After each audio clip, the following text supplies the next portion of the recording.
Welcome to the Get Trauma Informed podcast, dedicated to unraveling the complexities of trauma, its pervasive impact, and the journey towards holistic recovery and realignment. If your radiance has ever felt muted, like I and thousands of others, you're in the right place to reignite your inner light. I'm your host, Wellness Coach Liz Blanding, and this is the Get Trauma Informed podcast.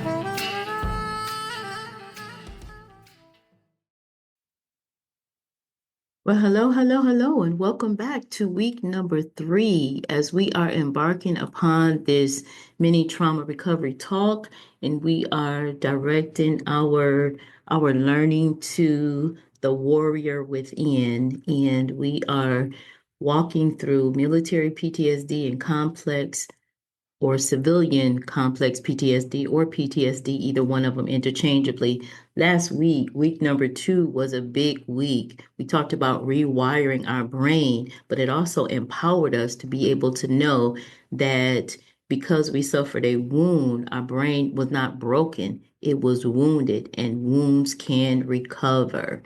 All righty, so let's go into week number 3. Okay, in week number 3, we're going to talk about the hidden war. Okay, and we're going to get honest about how many of us fight long after the battle. Whether that's the battle or the battlefield, whether it was in a war zone or whether it was in a childhood bedroom. This week, we're diving deep into the unique features and similarities of military PTSD and civilian complex PTSD, two deeply painful experiences that are often misunderstood, mislabeled, and overlooked. Okay? So let's talk about military PTSD, the tactical trauma. When we think about trauma, we often think of war.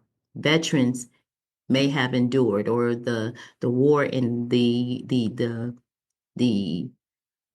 circumstances that a veteran may have endured. Okay, that's combat exposure, explosions and gunfire, loss of comrades, life or death decisions, military sexual trauma, long-term hypervigilance, survivor's guilt, and sometimes we call moral injury, right? The soul deep pain from witnessing or participating in actions that violate one's core value, okay? On a morale, that's what I should have said, okay? And sometimes we call it morale injury, right? You come home, but parts of you stay over there.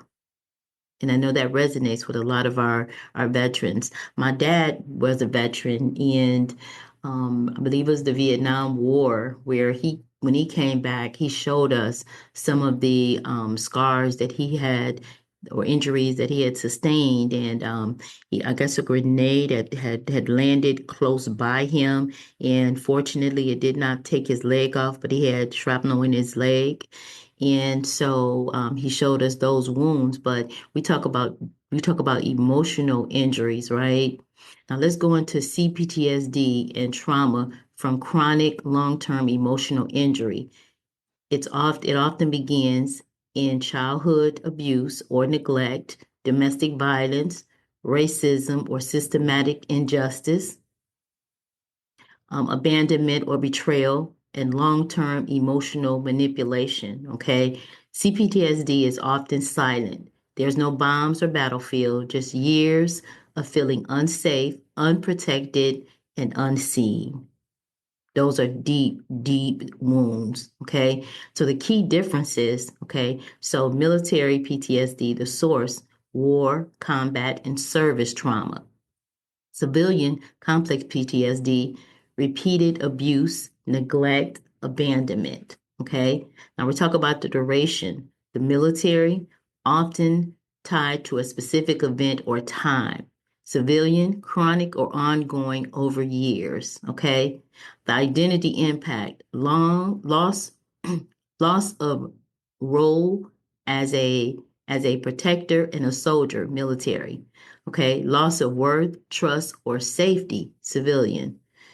Common themes: guilt, vigilance, sleep disturbances or disruptions, military. Shame, freeze, avoidance, civilian.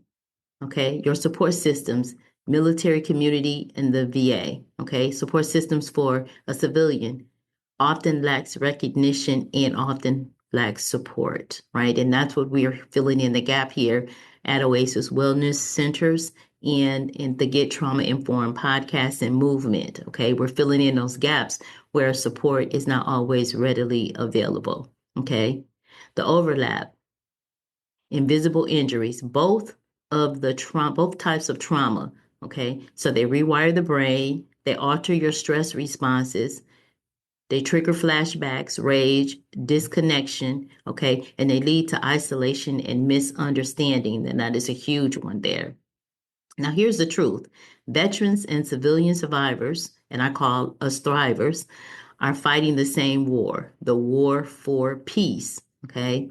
And again, a little bit of insight into the life or from the life of the trauma informed girl. Okay, now here we go. Yes, go back into dating, right? Because when trauma has rewired your brain, your perception is off or is skewed, and so therefore your choices in dating that is also skewed, which compounds. It's like relationship after relationship. You're dating the same person. However, the body may be different, but the person is the same. So here we go into another example. I once dated a man who had recently been released from prison. Okay, he had PTSD symptoms in his sleep, violent dreams, punching not only walls, but he kicked me one time so hard that I thought I was going to lose my leg. He was very paranoid. At first, I tried to understand, but I didn't realize I had my own CPTSD. The truth is, two people with unhealed trauma can end up re traumatizing each other over and over and over again. It becomes a vicious cycle. It wasn't until I started learning about the different trauma expressions that I began to break my own trauma bond cycles and start recovering. And that is huge because we often bond over trauma. And again, that is not the safest or the best way to recover. I'll add this to it: because of what I witnessed at a young girl. I tell the story, also share it in the Pathway to Trauma Recovery, where I watched my mom be stabbed by her estranged husband. And because of that, the message that I received at 3 years old and took it into my adult life was that you had to escape. You could not just leave. You could not say this relationship doesn't work, because all these feelings, emotions, fear, all of these stress responses popped in. So I would literally move. I wouldn't break up. I would literally disappear. I would move. I would quit a job if I had to, right? And so these are all unhealthy responses to trauma. And when you don't know, and you're not aware, you don't know why you're responding, overreacting, but you're making decisions out of your trauma, adult decisions, decisions that have consequences. You're making those decisions remember, a wounded brain, right? Some spiritual reflection. The Lord is close to the brokenhearted and save those who are crushed in spirit. Psalms 34 and 18. I wanted that to resonate with us a little bit. Whether you're a wounded soldier or a silent sufferer, God sees you and he hears you. So we're going to move into our reflective prompt for this week. Make sure that you're writing these down, because as you write it down, you're getting this trauma up and out. What does your trauma look like in everyday life, everyday decisions? What would it feel like to honor your pain and not compare it? That is absolutely a necessity in trauma recovery. Let's stop measuring our wounds and start building our recovery. All righty. I hope that resonated and sat well with you today. I look forward to seeing you in next week, or meeting you next week in one of our classes, or in one of our sessions. But I look forward to you moving forward in your trauma recovery. It feels good on the other side of recovery.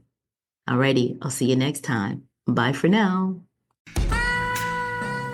It's time to buckle up. No more suffering in silence. Our Power Pack journey to recovery and realignment starts now. Remember, you are collateral damage on someone else's warpath. Trauma is not your fault. Recovery, however, is your responsibility. I'm your host, Wellness Coach Liz Blanding, and this is the Get Trauma Informed podcast.